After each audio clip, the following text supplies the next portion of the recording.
ចិត្តគួចបងបានត្រឹមតែថ្នមក្នុងក្តីស្រមៃតើខ្ញុំគួរតែធ្វើយ៉ាងណាមានអោកាំងបានក្បែរជីវាជាគូកបស្រីឬខ្ញុំគ្មានសំណាងបានត្រឹមតែលួចមើលស្រីគយគុណបងទាំងស្រងចរណៃក៏មានក្តីសុខគេជាទេពយុរាចំណែកឲ្យខ្ញុំ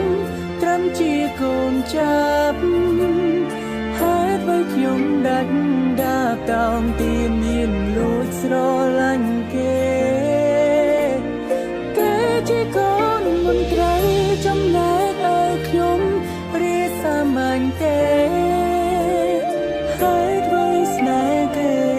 ត្រឹមសត្វចន្លេនដែលលួចស្នេហ៍ច័ន្ទ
ជីវាជាគូក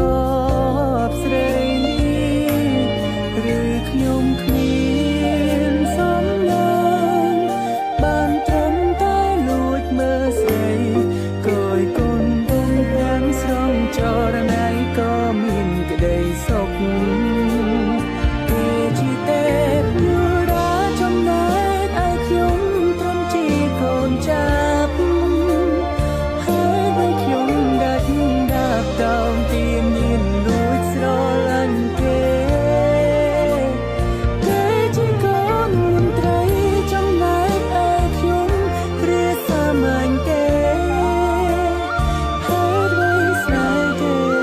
ត្រឹមសត្វចន្លេនដែលលួចស្នេហ៍ច័ន្ទ